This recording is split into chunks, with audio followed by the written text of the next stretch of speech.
Hey everybody, it's Marvello V. I wanted to take time in this video to tell you a little bit more about each of the 7 areas of life books. So we know a little bit about spiritual. I did a video already on that, and I hope you had a chance to go check it out. You can go to Amazon.com and browse through. It lets you look inside the book so you get an idea of what it's all about. And I'm going to touch on each of the books, some of the main topics that I discuss. We'll start with mental, and this one talks about the amygdala hijack.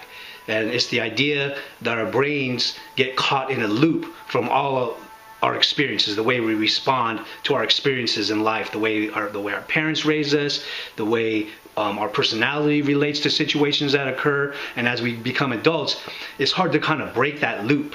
And another reminder about the mental area of life is that everything begins in the mind, right? Everything you see around you began with a thought. And that's an important concept to remember because it helps you to recognize that you can actually retrain your mind. Then we have the emotional area of life book. And emotions are the fuel to achieve our goals. They help us to stay focused and motivated on the things that we're trying to do in life. Whenever you read the stories of highly successful people, you always find that it ties back to emotion. It was never just about a mental decision. It was something that they wanted to feel or something they didn't want to feel ever again, like being poor. And another thing we want to remember about emotions too is that sometimes we think we have to take emotions out of our life, like in business or in sports or in any activity. But Temple Grandin, in her book, wisely said, in her book Animals in Translation, wisely said that we can't completely intellectualize emotions out of every decision. So on some level, every decision has emotion in it.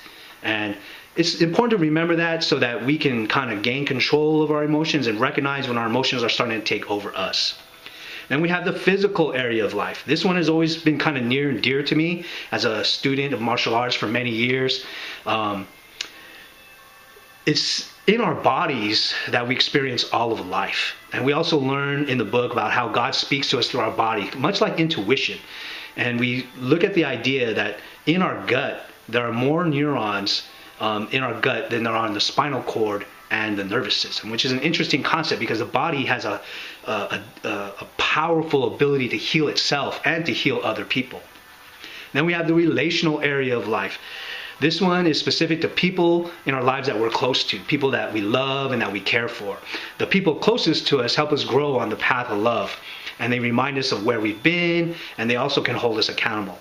Then we have the social area of life, which is still about relating to people, but more general.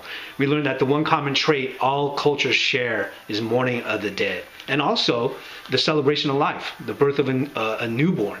That is something that all cultures and societies celebrate. And we also learn how the work that we do ultimately serves other people. Then we have the financial area of life. This is definitely not another system to build wealth. I do not want to propose that because there are so many gurus out there that can tell you and teach you about finances. What this book is really about is what money is and what God wants us to do with it. We also learn how the way we use money is an expression of our spiritual practice, and that is always important if you consider yourself a Christian or a spiritual practitioner. Money is just a tool.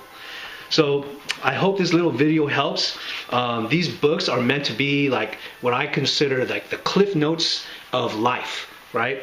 They're small. There's about 4 to 5 chapters in each book. They're not expensive, so you could buy it. It's a quick read, and the way I figure it is someone out there needs it. If it's not you that needs it, someone out in life needs to understand some of this information. And I'm hoping that you will take the time to take a look at some of the books. I quote a lot of resources in there, so it's packed full of information. In the back of the book, I also give you book resources of things I've read for each area of life. And there's references to my website where you can go get some free stuff and browse and scroll through the blogs. And there's a lot of information out there that teach you what it really means to follow the path of love, to love God and be a spiritual practitioner. So thank you everyone for this time, and I hope this video helped, and I'll see you around next time.